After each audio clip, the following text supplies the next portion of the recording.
Hello and welcome to the Authentic Freedom Virtual Church. My name is Lori Lumby and I am the pastor and spiritual director of this online virtual community.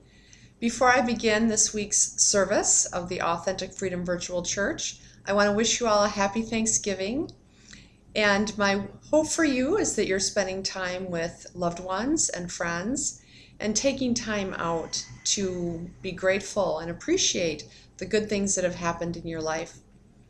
And I, for one, want to express my gratitude to you, to all of those who have enthusiastically supported these services and participated with them both online through the service itself and through the Agape Meditation newsletter.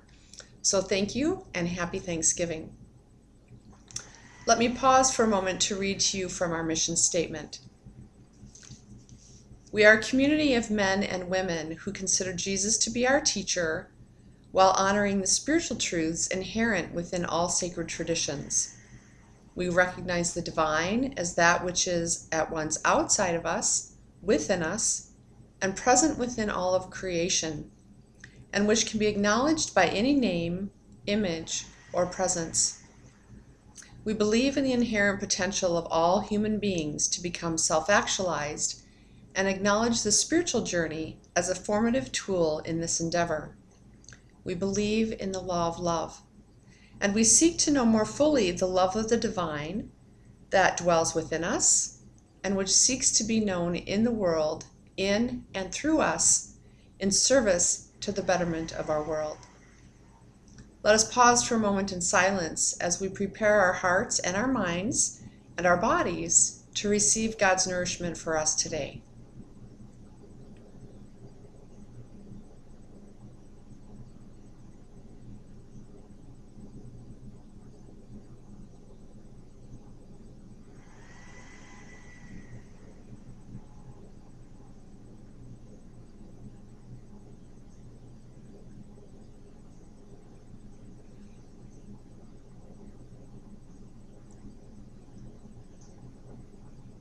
I love this week's reading from Isaiah.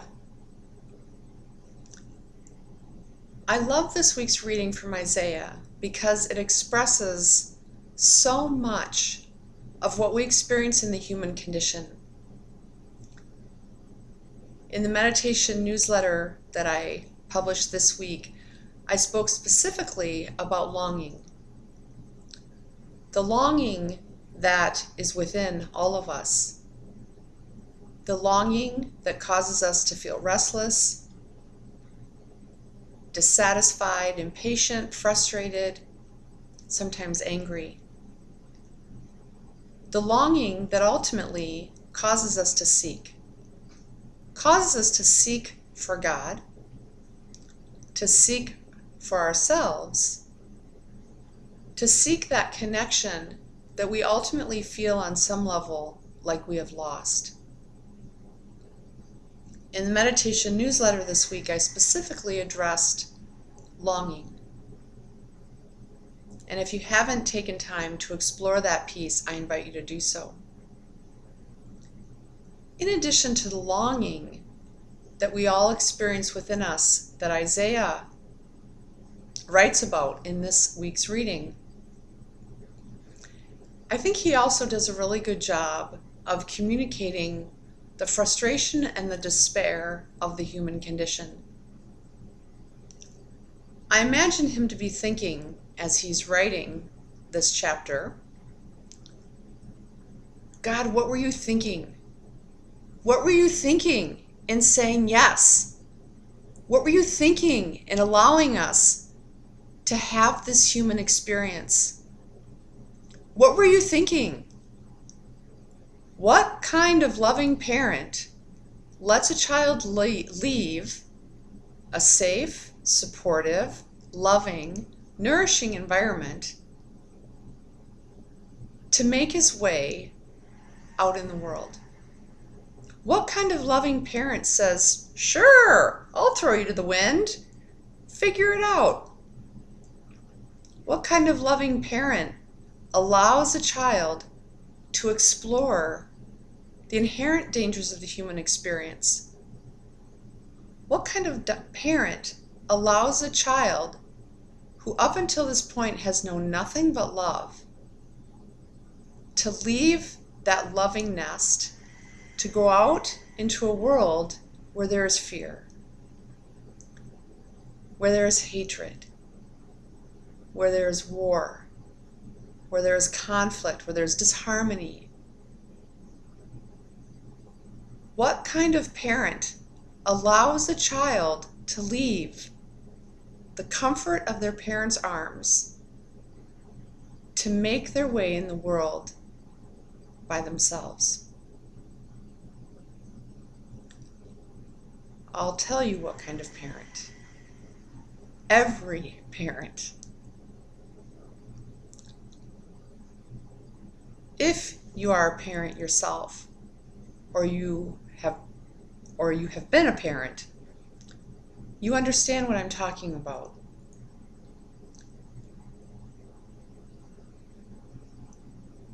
Every child needs to grow. Every child needs to step out of their parents' loving embrace and find their way in the world.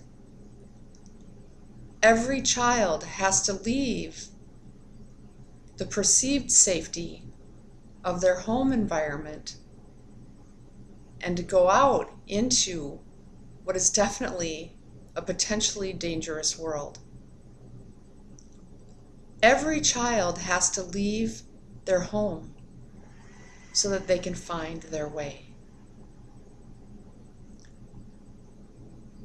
God, what were you thinking?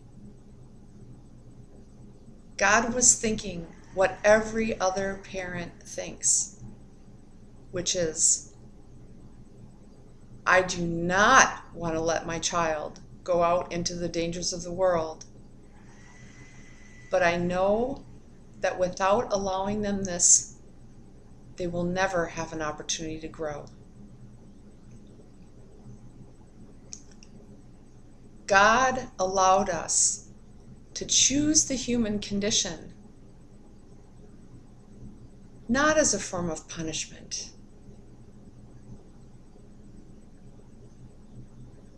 not as a form of abandonment, not as a form of betrayal. God allowed us to choose the human condition so that we could grow.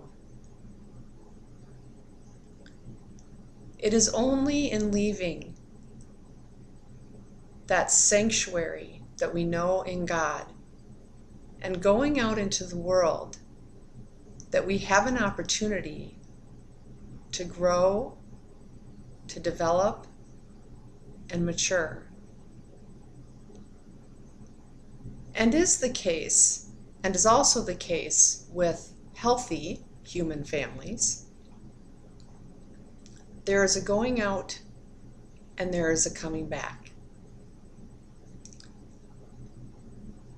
God knows that in allowing us to step out into the human condition, that we will experience suffering and pain, sorrow, fear, anxiety. God also knows, God also hopes that in that experience, we eventually grow tired of the suffering and the pain and the fear and the anxiety and the conflict, that we grow tired, and that we remember that it's in God's loving arms that we find that place of peace. So our loving divine parent allowed us to experience the human condition so that we could grow and so that we could come home.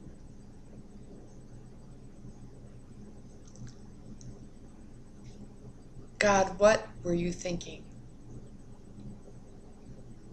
God was thinking, it breaks my heart to let my children leave the nest, experience suffering and pain, and yet I hope that in that experience they will grow and mature and remember their original nature, which is loving, peaceful, and kind. In the millions of years that human beings have walked this earth, this has been our opportunity. Our opportunity to experience the suffering and pain of the human condition with the hope that we would return to our loving nature. And how cool would that be if we returned to that loving nature right here in our physical form? How cool would it be if we came out into the world experiencing the human condition and realized that we don't have to die to experience the peace and joy and love that is our original nature in God, but that we can have that experience right here, right now, in this human experience. This is what all the greatest spiritual teachers learned how to do for themselves and taught their students how to do. Jesus, the Buddha, Muhammad, the great Indian teachers and gurus, the indigenous shamans and medicine people, men and women, throughout the ages and throughout time, men and women have been gifted with the experience of recollection. They remembered their true nature in God, and they invited other people to learn the same. This is what Isaiah is alluding to. Isaiah experienced the fullness of his love with God and tried to help others experience it in their own lives. This is our invitation. And the time to accept that invitation is now. It's time to set aside the fear, the conflict, the war, the desecration of our earth. It's time to set aside the fear-based media and politics, businesses that are run on fear and intimidation. It is time to turn away from those voices of fear, those forces of manipulation, and remember our true nature as one with God. It is time to remember. It's time to come home. And it is time in that coming home to make this world heaven on earth. To bring love instead of fear. To bring compassion and understanding instead of discrimination. To bring generosity instead of greed. To bring balance instead of gluttony. To bring empowerment instead of power. To bring courage instead of wrath. To bring love and acceptance instead of envy and jealousy.